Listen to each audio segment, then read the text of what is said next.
more than twice the size of Texas. Below them, the crew notices something unusual. We have this wide expanse of, but then there's an object. It appears to be this blackened arm coming out of the ice. Image analyst Mark D'Antonio dials up the magnification and discovers something disturbing. You can see a little bit more detail about what we have here. This is actually an aircraft wing and part of an aircraft fuselage.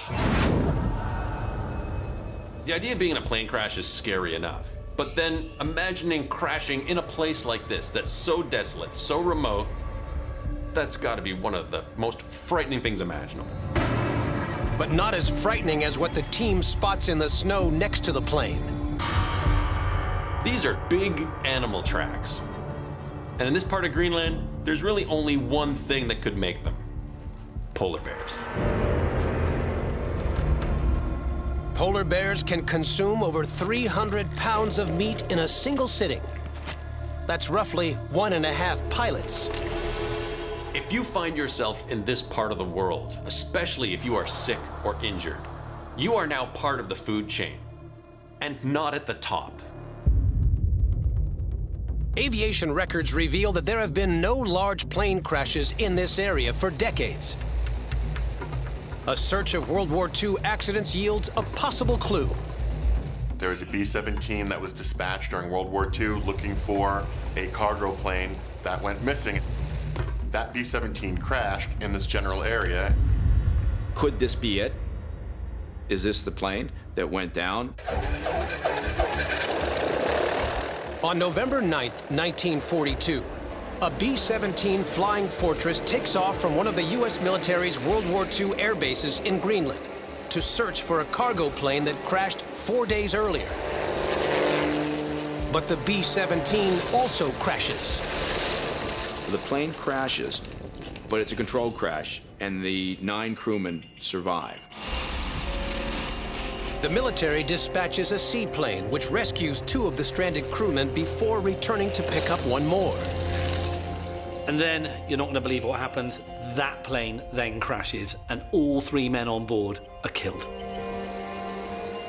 Over the following weeks, the military launches several attempts to rescue the remaining stranded airmen. All fail. The 6 crew members and a rescue sled driver who had managed to reach them must face the onslaught of an Arctic winter protected only by the wrecked fuselage of their B-17. They're there for an entire month.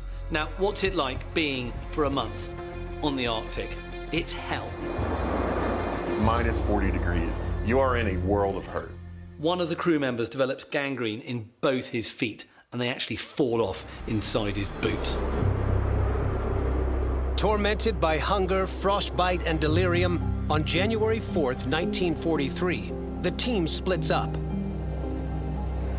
A month later, a search team finds 3 of them alive. And on March 18th, after 133 days alone on the ice, the remaining crew find sanctuary. Their absolutely remarkable survival is one of the great endurance stories of all time. Analysts consider if the image has captured the crew's wrecked plane locked in the ice for over 70 years.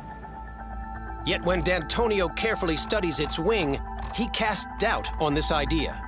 When you look at the size of the wingspan from wingtip to wingtip, this distance is about 140 feet. That's too large for a B-17. I would bank on this being a B-29 Superfortress crash. Aviation journalist Joe Pappalardo confirms that B-29 Superfortresses made frequent flights over Greenland as part of the United States Cold War surveillance campaign. They were dubbed ferret flights because they were trying to ferret out information about the Soviet Union and all of their clandestine airfields.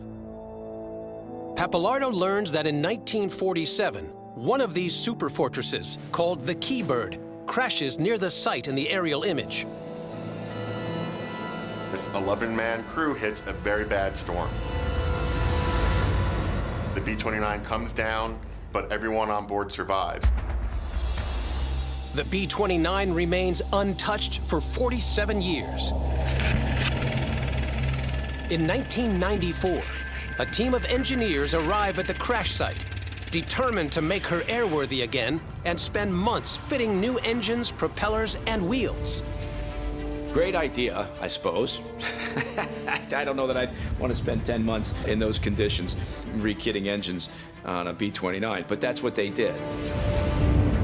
On May 21st, 1995, the team fires up the Super Fortress's engines, and she prepares to take to the skies for the first time in half a century. But then a fuel leak in the fuselage starts a fire that quickly engulfs the plane, destroying it in minutes. That had to be heart-wrenching. I can't even imagine what they felt. It's like Greenland might be cursed, right? I mean, you couldn't write that ending. Today, the Keybird remains locked in the Greenland ice, a haunting relic of the Cold War, frozen in time. In a way, I think it's fitting that she didn't fly off. She's like a memorial to all those brave men who flew those missions over that part of the world.